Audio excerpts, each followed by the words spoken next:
Des pensions décentes pour tous, à un âge raisonnable, n'est-ce pas simplement une question de choix politique et sociétal? Bonjour et bienvenue dans cette opinion CSC consacrée aux pensions. Et pour commencer, nous avons donné la parole aux jeunes. Nous sommes allés dans la rue et nous leur avons demandé s'ils savent comment fonctionne notre système de pension. Je pense que c'est une des matières que je ne comprends plus vraiment. Déjà, les impôts sont difficiles, mais alors les pensions, c'est pas compréhensible, même si on peut regarder sur Internet en avance ce qu'on pourrait potentiellement avoir comme pension. C'est pas compréhensible sur une ligne de temps, c'est trop résumé. Et en fait, réellement, le chiffre qu'on nous donne en avance, c'est pas réellement ce qu'on va recevoir vraiment, quoi. Ce qu'on me répète souvent, c'est que j'en aurais pas. Alors je ne sais pas si c'est vrai, si c'est pas vrai. Encore une fois, je me suis pas trop plongé là-dessus parce que je suis dans ma vie de jeune travailleur. Et donc c'est vrai que la pension, ça paraît très loin. Mais je pense qu'il faut se poser des questions avant d'arriver à la pension. Et donc comment ça arrive, je ne sais pas. En tous les cas, c'est vrai qu'on me dit tout le temps que je ne vais pas en avoir, qu'à mon avis, à ce moment-là, j'en aurais pas. Et donc c'est assez... il y a un climat de peur, en tous les cas, à ce niveau-là, en tant que jeune. Donc je ne sais pas trop comment ça fonctionne, pas dans les détails. Il me semble que c'est à partir de 65 ans et je crois même que ça a été prolongé. C'est pas très clair, mais je sais qu'ils essayent de rallonger de plus en plus. Il me semble que les pensions sont payées avec la sécurité sociale, donc par rapport aux taxes qu'on paye. Et aussi que notre pension à nous est basée sur notre salaire. Si je ne me trompe pas. Je pense que c'est un bon système de base parce que ça permet aux gens qui ont travaillé de pouvoir, on va dire, se reposer et pouvoir vivre décemment jusqu'à la fin de leur jour.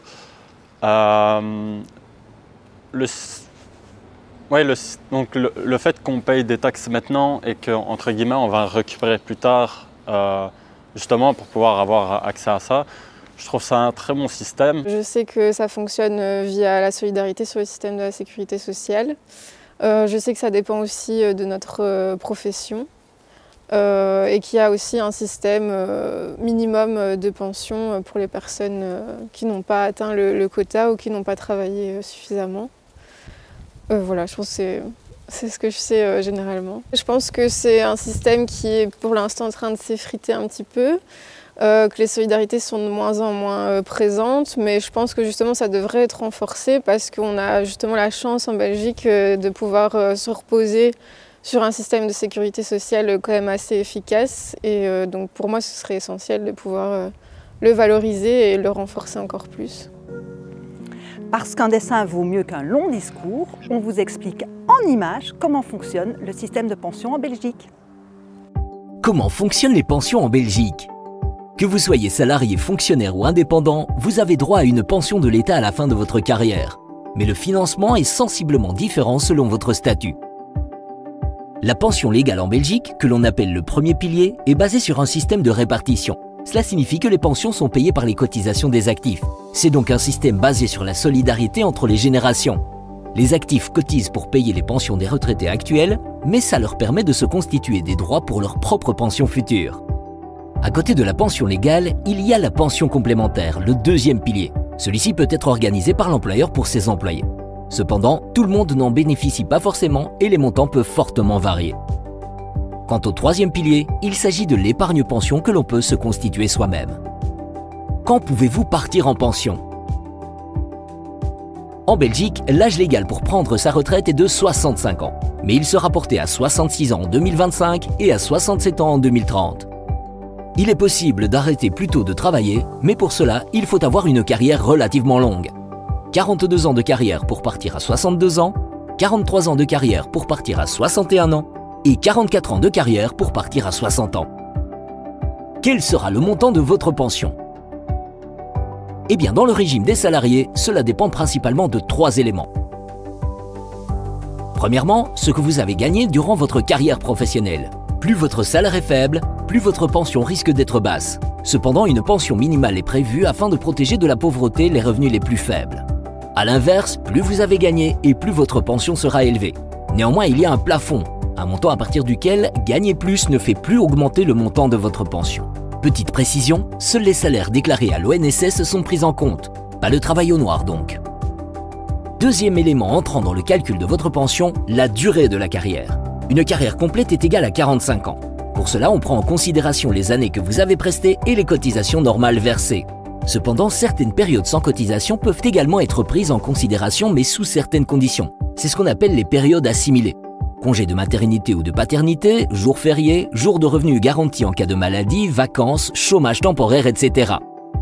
Enfin, troisième élément pour le calcul du montant de votre pension, la composition de votre ménage, car il existe une pension d'isolé et une pension de ménage. Comment calcule-t-on le montant de votre pension? La pension correspond à un pourcentage déterminé du salaire moyen que le travailleur a perçu pendant sa carrière. Concrètement, on additionne le salaire brut perçu pour chaque année civile pour parvenir au montant total de l'ensemble de la carrière. Ce montant est ensuite divisé par 45. Cela correspond à la durée d'une carrière complète. Et enfin, le résultat est alors soit multiplié par 0,6 si vous êtes isolé, soit par 0,75 si vous êtes en ménage. Le montant des pensions belges est en général trop bas et trop éloigné du dernier salaire reçu. En Belgique, en moyenne, la pension brute représente 47% du dernier salaire brut, alors que dans l'Union européenne, c'est 52%. Pour permettre une fin de vie décente à toutes et à tous, une revalorisation de la pension légale est indispensable. Notre régime de pension légale, basé sur la solidarité, nous préserve-t-il mieux des augmentations du coût de la vie que les systèmes de pension privés? Et est-il tenable à long terme? Le système légal est financé par les cotisations sociales et par les impôts, donc par des prélèvements qui sont obligatoires. Et en effet, ça nous préserve mieux de toute une série d'événements, rien que par exemple l'augmentation des prix, donc l'inflation, ou l'adaptation générale au bien-être, est quelque chose qui est très difficile à organiser dans un système qu'on appelle de capitalisation, qui forcément caractérise les pensions privées, parce que bon, voilà, donc il faut, si le système de pension est payé par une compagnie d'assurance, par exemple, ou un fonds de pension, et que la compagnie d'assurance, je sais pas moi, arrête ses activités ou perd des parts de marché, il faut évidemment que les engagements de pension qu'elle a pris soient garantis. Donc pour des pensions privées, bien entendu, la pension doit être, il doit y avoir un capital qui représente cette pension.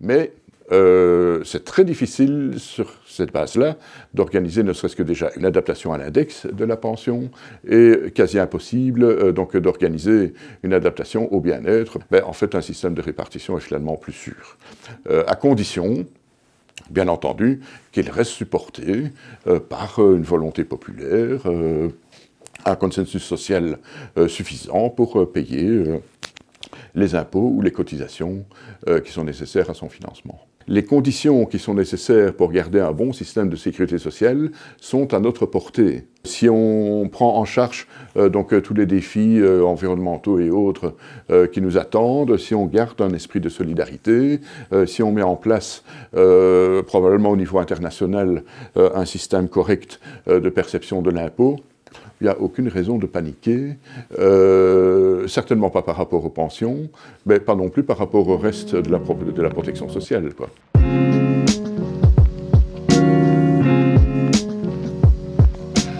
Si nos pensions bénéficient de l'indexation automatique, par contre, leur liaison au bien-être se renégocie tous les 2 ans. Les seniors de la CSC se battent pour que cette liaison au bien-être devienne automatique. Le mot qu'il faut retenir, c'est le mot automatique. Nous souhaitons qu'il y ait une liaison automatique à l'évolution du bien-être. Et pourquoi? Parce que c'est ça qu'il faut comprendre. C'est que quand on est pensionné, c'est d'une manière générale une longue période de la vie des personnes. Si on arrête à 65 ans, ben à 85 ans, on est toujours là. Et on est nombreux à être toujours là. Ben il y a 20 ans qu'on est pensionné. À 95, il y a 30 ans qu'on est pensionné. Et donc, le niveau de vie, la manière dont la société a évolué, a quand même bougé. Il n'y a pas que l'index qui a fait évoluer la société. Et nous demandons qu'il y ait aussi ce lien à cette évolution du bien-être général. Les chiffres l'attestent. Les pensions des femmes, en général, sont plus faibles que celles des hommes. Mais pourquoi? Arrivées à la retraite, les femmes perçoivent une pension qui est 26% moins élevée que celle des hommes. Et 60% des bénéficiaires de la pension minimum sont des femmes. Cette pension minimum a été relevée par ce gouvernement à 1 500 € par mois. Mais pour avoir 1 500 € de pension minimum, il faut avoir une carrière complète. Et une carrière complète, c'est 45 ans. Actuellement déjà, les femmes comptabilisent 34 années de carrière en moyenne et les hommes 39 ans. Quand on dit que la pension est le reflet de la carrière, c'est effectivement le cas. Pour avoir une pension la plus élevée possible, il faut avoir des revenus élevés. Or,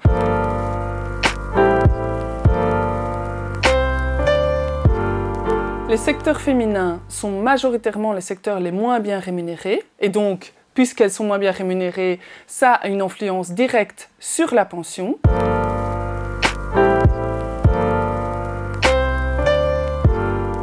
La pénibilité des métiers est très peu reconnue dans les métiers féminins. Par exemple, les techniciennes de surface. Si on demande à tout le monde est-ce qu'une technicienne de surface sait travailler 45 ans temps plein, tout le monde dit non. Et pourtant, si elles veulent une pension complète, elles vont devoir travailler 45 ans temps plein.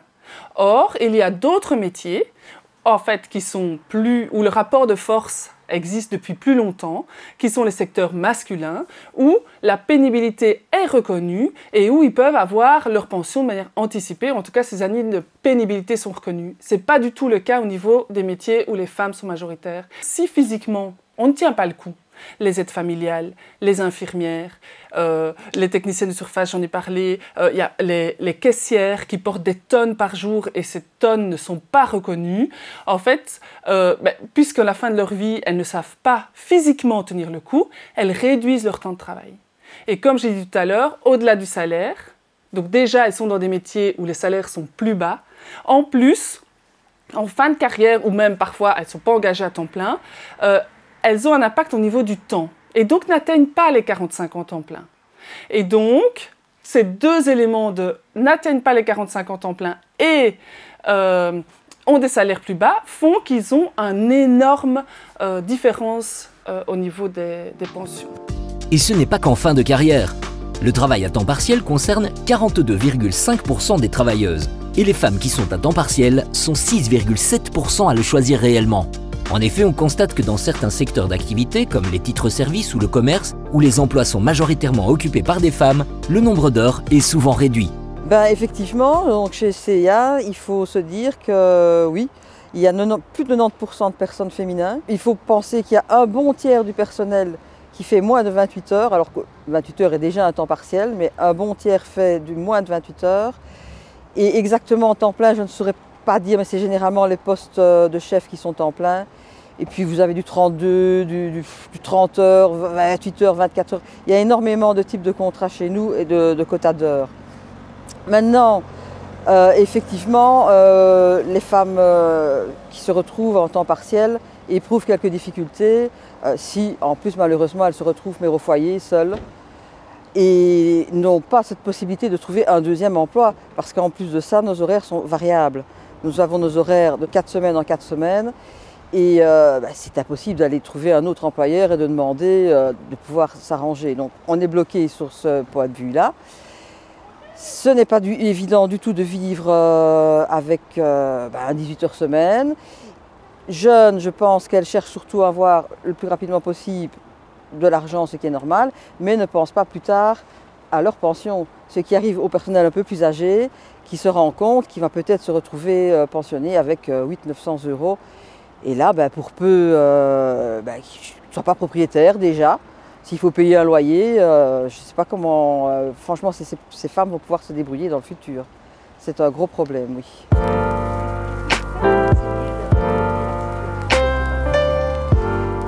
Nous allons dire que généralement, on essaie toujours d'avoir du personnel. Pour l'instant, les conditions font que partout, je pense que les engagements sont assez difficiles. Mais il arrive parfois qu'effectivement, il manque des heures dans les magasins. Donc notre but, c'est de privilégier le personnel déjà présent. Donc si nous avons un membre du personnel qui fait 18 heures ou 24 heures et qui a quelques heures à distribuer, c'est elle qui doit être prioritaire. On appuie pour que le personnel du magasin puisse profiter des heures manquantes en premier lieu. Les femmes connaissent sur le marché du travail beaucoup de temps partiel. Et donc ça se répercute au niveau des pensions. C'est elles aussi encore maintenant majoritairement qui prennent en charge les charges familiales. Donc c'est pour nous très important, c'est de pouvoir conserver des périodes assimilées, voire même de les renforcer pour justement prendre en charge cette réalité plus fréquemment vécue par les femmes sur le marché du travail. Il faut avoir dans les pensions aussi une réelle attention particulière pour les femmes et pouvoir continuer à préserver les périodes assimilées, ne fût-ce que pour cette raison-là. Les périodes assimilées, c'est le congé de maternité, c'est les périodes de maladie ou de chômage, c'est les congés parentaux, et donc c'est important de pouvoir continuer à les prendre en charge dans nos pensions aussi. Et donc, ce qu'il faut faire aujourd'hui, c'est continuer à se battre. Rejoignez-nous. Au mois de février, on va faire une grosse campagne, 8 mars, pour sensibiliser justement sur les pensions, pour dire que les femmes méritent une pension correcte à la fin de leur carrière. On se mobilise massivement, on veut que les pensions soient égalitaires entre les femmes et les hommes. Des pensions décentes pour tous, est-ce possible? Et ne faut-il pas lier le débat sur les pensions à celui sur les carrières dans leur entièreté et notamment sur les fins de carrière? La CSC a toujours dit que des pensions dignes, des pensions décentes, c'était d'abord et avant tout un choix politique et un choix de société. Si on veut que notre système de sécurité sociale lutte efficacement contre la précarité, aussi celle de nos pensionnés et de nos pensionnés, eh bien, il faut investir. Il n'y a pas d'autre choix. Des pensions trop basses, ça a aussi un coût. Et il faut sans doute revoir le socle de financement de la sécurité sociale dans son ensemble.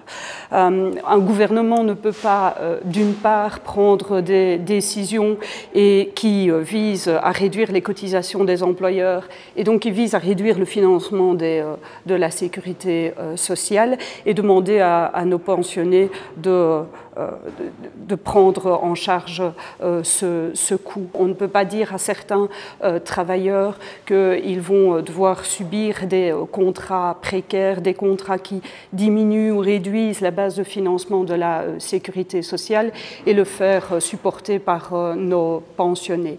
C'est réellement nécessaire qu'il y ait un investissement dans la sécurité sociale, dans nos pensions. Ce gouvernement a décidé de revaloriser la pension minimum. C'est un premier pas, c'est une revendication que la CSC portait depuis longtemps, de revaloriser les pensions minimum. Il faut savoir qu'actuellement, 22% des travailleurs salariés, donc un travailleur sur 4, bénéficient de la pension minimum. Pour avoir 1 500 € de pension minimum, il faut avoir une carrière complète de 45 ans. Actuellement déjà, les femmes comptabilisent 34 années de carrière en moyenne et les hommes 39. Donc 45 ans, ce n'est déjà pas la réalité ni des hommes ni des femmes. Donc pour la CSC, il est important de pouvoir revaloriser les pensions en diminuant la carrière exigée pour une carrière complète et la remettre à 40 ans. Donc 40 ans de carrière. Aussi par rapport à ces 1 500 €, ce qu'il faut savoir, c'est que les 1 500 €, c'est à l'horizon 2024.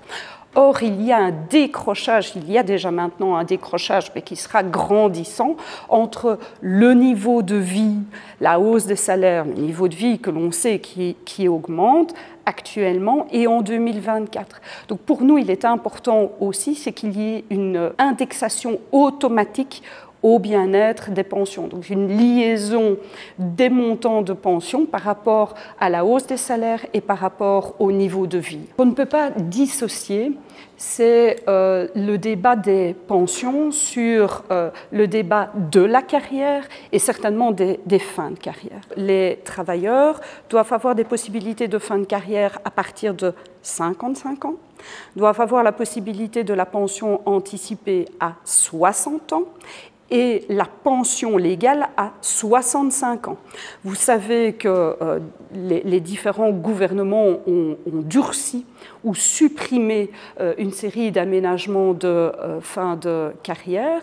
Ils ont décidé aussi d'un relèvement progressif de l'âge de la pension légale à 66 ans en 2025, à 67 ans en 2030. Et donc pour nous, il est important, c'est de pouvoir revenir à des aménagements de fin de carrière pour tous à partir de 55 ans, pension anticipée à 60 et pension à 65 ans, et une fois pour toutes fixer les règles du jeu. Les travailleurs, ils doivent pouvoir se projeter pour avoir confiance dans le système et ne pas devoir à chaque fois avoir des mesures gouvernementales qui viennent contrecarrer leur perspective de carrière. Il faut aussi agir sur le préventif pendant toute la carrière pour pouvoir permettre aux travailleurs aussi de pouvoir effectivement allonger leur carrière. On parlait tout à l'heure d'une carrière effective de 40 ans,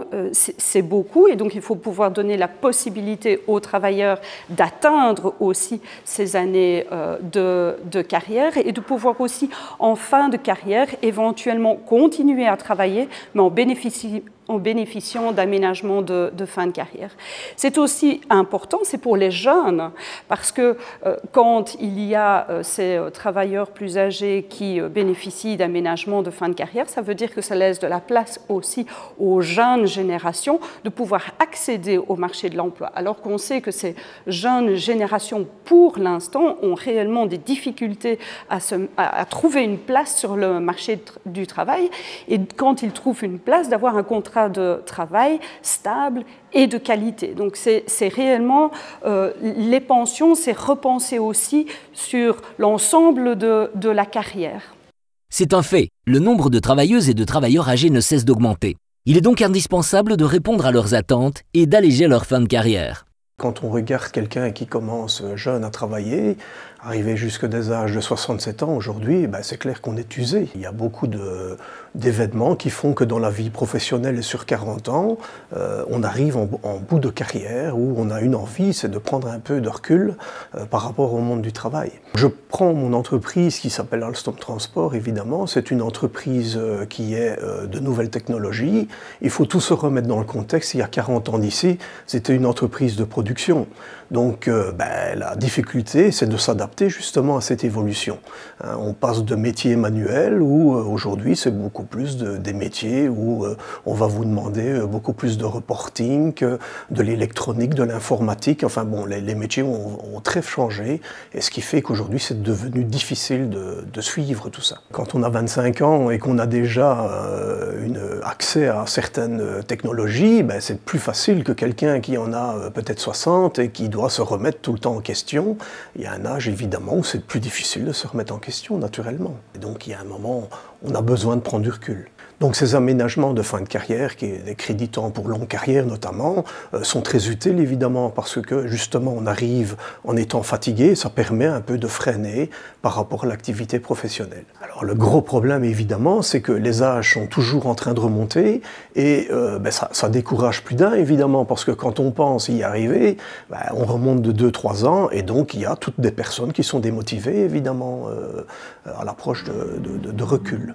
Les pensions belges sont parmi les plus faibles d'Europe. Le montant perçu est souvent trop éloigné du dernier salaire reçu. Mais qu'en pensent les travailleurs ?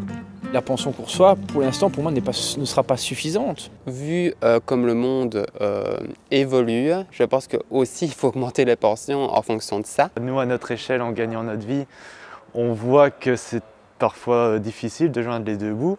Alors on peut s'imaginer dans le futur, avec la vie qui augmente, tout augmente. Et donc, est-ce que réellement, si les pensions, si on ne se met pas d'accord sur un système de pension convenable, il y aura des problèmes plus tard financiers. Quand on voit la proportion par rapport au monde du travail, par rapport à la pension, on perd plusieurs centaines d'euros, qui fait qu'il y a un moment, c'est devenu très compliqué de serrer les deux bouts et de pouvoir vivre normalement et décemment. Augmenter le taux de remplacement fait d'ailleurs partie des revendications de la CSC. Ce taux de remplacement, il doit être augmenté. On a les pensions parmi les plus basses d'Europe. Et donc, pour que les travailleurs aient confiance dans notre système de pension, il faut absolument revaloriser nos pensions. Et à en croire certains, cette revalorisation du niveau de vie des pensionnés de demain, cela passe par les assurances. Cela passe par le deuxième et le troisième pilier. Le pilier des assurances d'assurance complémentaire auxquelles on cotise, les employeurs cotisent au niveau du secteur ou d'une entreprise, ou que tout un chacun épargnant peut se constituer via une épargne pension. Pour nous, à la CSC, c'est important, c'est que cette revalorisation des pensions, elle se fasse en priorité absolue par les pensions légales, par le système du premier pilier. C'est grâce à celui-là que l'ensemble de nos pensionnés de demain devraient pouvoir bénéficier de pensions décentes. On l'entend, notre système de pension doit être réformé. Pour la CSC, cette réforme doit être ancrée dans une vision à long terme.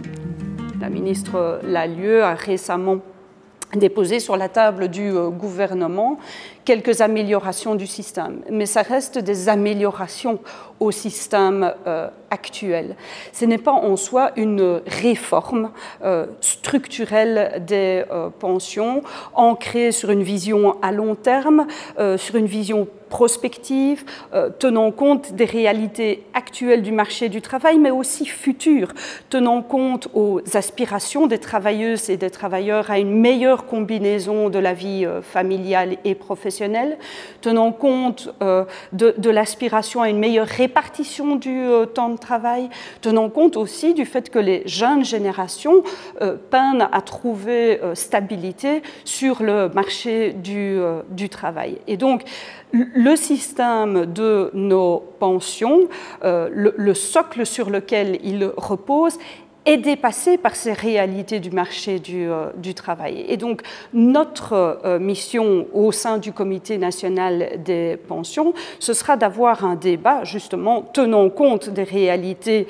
futures du marché du travail pour repenser un contrat social entre les travailleuses et les travailleurs, pour repenser un système qui sera ancré dans un financement solide et pérenne, mais qui tiendra compte aussi de la réalité du marché du travail. C'est réellement une réforme sur le long terme que l'on doit maintenant démarrer, et l'amélioration du taux de remplacement, l'amélioration du niveau de vie de nos pensionnés, ce sera une de nos priorités au sein du Comité national des pensions. C'est ici que se termine cette émission. Merci de nous avoir suivis. Bonne fête de fin d'année et à bientôt.